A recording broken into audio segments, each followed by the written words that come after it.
What is going on, guys? It's the Inside Loop Podcast, episode number 49 of this podcast. And today we're breaking down the Giants' loss to the Buffalo Bills and the New York Rangers win over the Arizona Coyotes. Let's kick things off with the Giants this time. We started out with the Rangers first. Now we're going to start with the Giants first today. And, the Giants lose a tough one. They lose a heartbreaker. They traveled, down the field late in the game and just couldn't get, the touchdown to, win the game. And, it's another heartbreaking loss for the Giants. And it's tough to be a fan of the New York Giants right now. I mean, we look at this squad.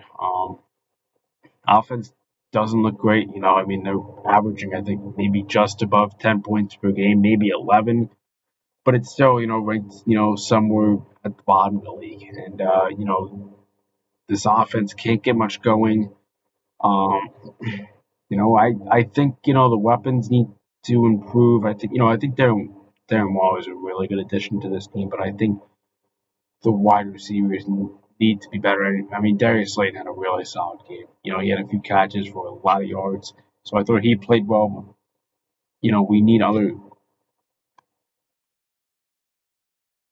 need other guys to step up on this offense.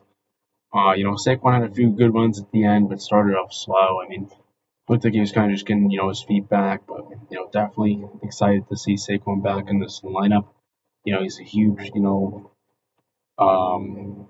get back to this team, right? I mean,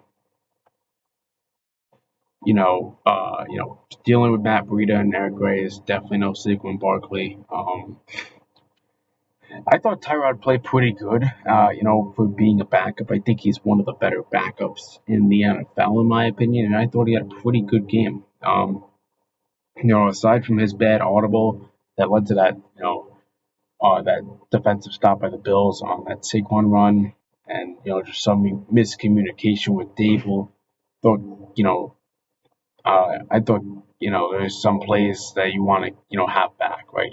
That first half, if you put up, at least some points and don't run it and, not be able to get the snap off at the end, you probably could be looking at yourself, 2-4 instead of 1-5. Um, and, it sucks. It really does suck because I thought this was, a game where the defense played really well. They kept the Bills off the scoreboard through, the first three quarters. They didn't score their points until the fourth quarter. I thought the defense really stepped up in a good way, and the offense really needs to step up too. I mean, once the offense can start playing well, I think this team could maybe start stringing some wins together. But right now, it's a tough look, and we don't know, how much worse this can get. Right? I mean, this is a team that has struggled, and has even struggled against a bad opponent like the Cardinals. I mean, that was a gutsy win from Daniel Jones, but you know, you know, we need to just start piling up some wins. I mean, I know there's a lot of fans that are kind of in the all in tank mode, tank for Caleb Williams, but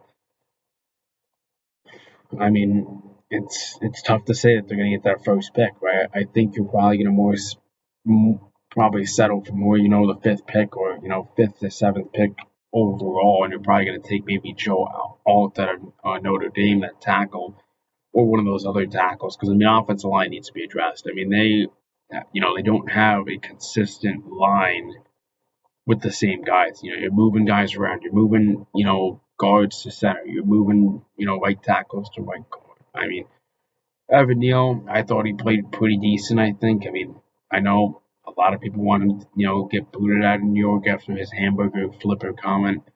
But listen, if he could start stringing up some good games together, maybe he's got something left in him. And it just stinks to lose. I mean, last year, pretty much at this point, the Giants were 5-1. This year, they're 1-5. I mean, it's completely different when you're 5-1, and now you're 1-5. So the complete opposite has happened this year, and I think you can definitely say you can criticize Brian Dable and the staff, for not obviously addressing the offensive line much, depth purposes. But we don't know what Joe Shane's going to do. I mean, when he traded for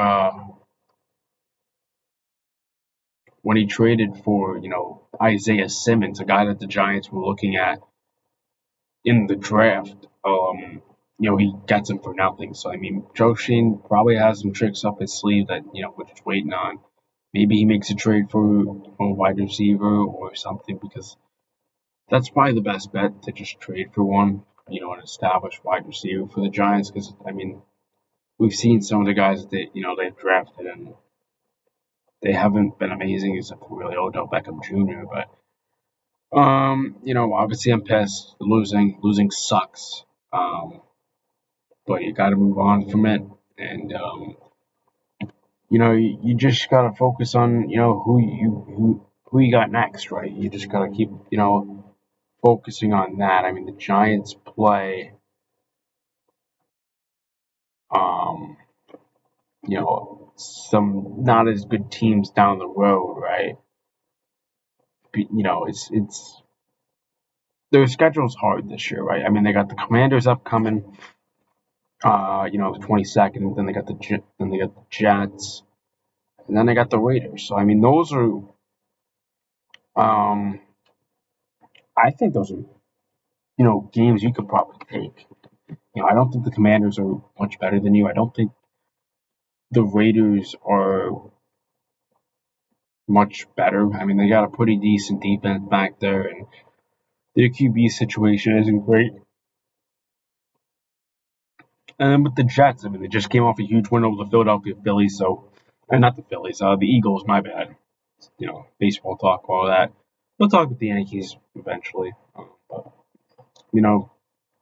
the Eagles lost to them in a shocker, quite honestly. I mean, the 49ers also lost this week, so a lot of shocking losses. And we get into that other game, Bills and Giants, and it just felt like the Giants were screwed in that one, because that was an obvious hold on Darren Waller, but they also gave you the hold before on Darren Waller, and I just don't see referees giving the offensive team two penalty flags in that situation. I mean, it would have been huge, but still, I mean, I don't know. I'm still questioning that call at the end of the game.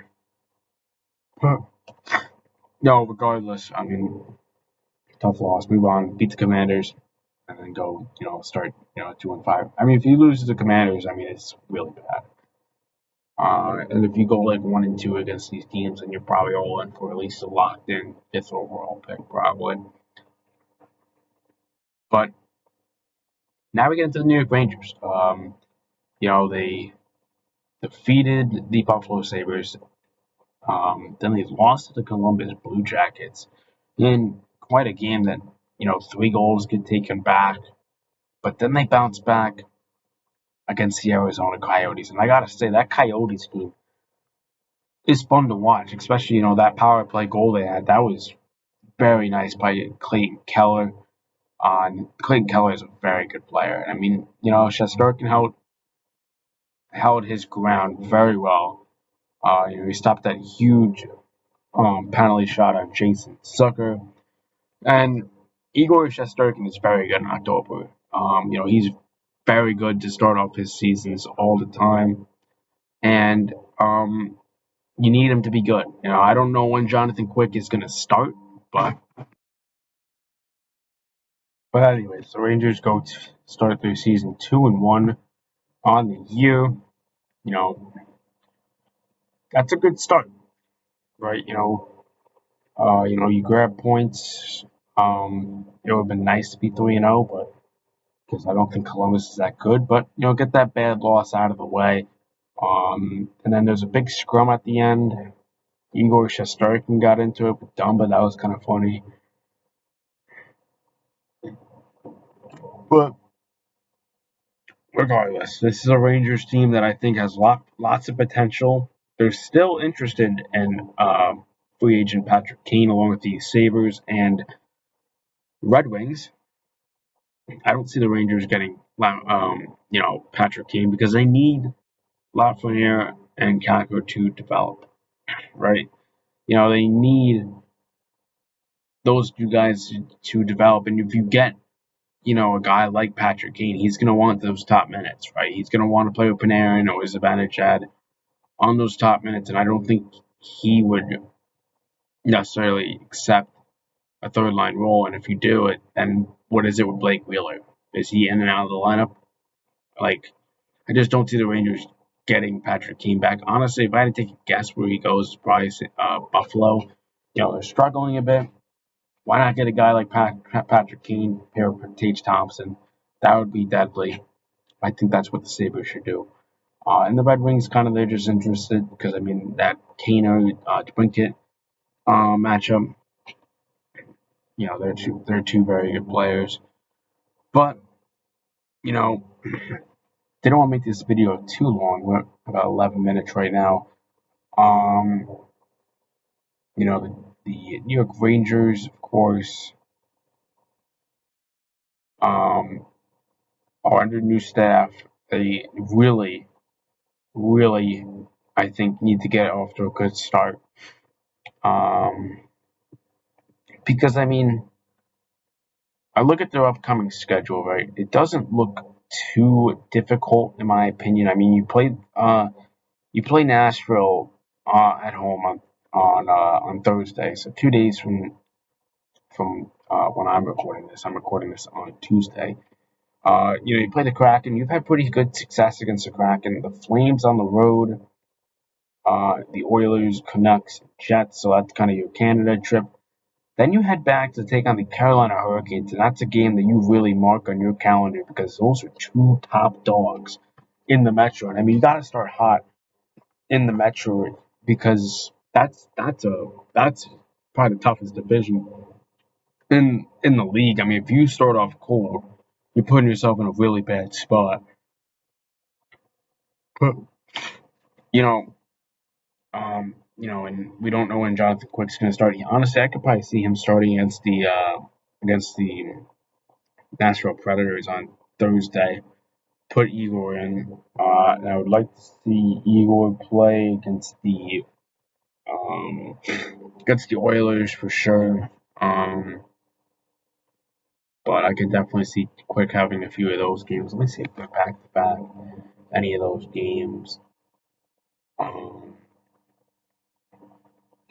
No, it doesn't look like any of those games are back to back. So that's good. So, if I had to take a guess, I'd probably throw in Quick against Nashville.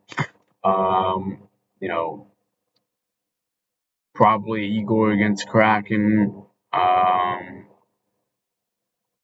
You could honestly play Igor 3 games in a row for Kraken, Flames, and Oilers, but that's also a pretty heavy workload.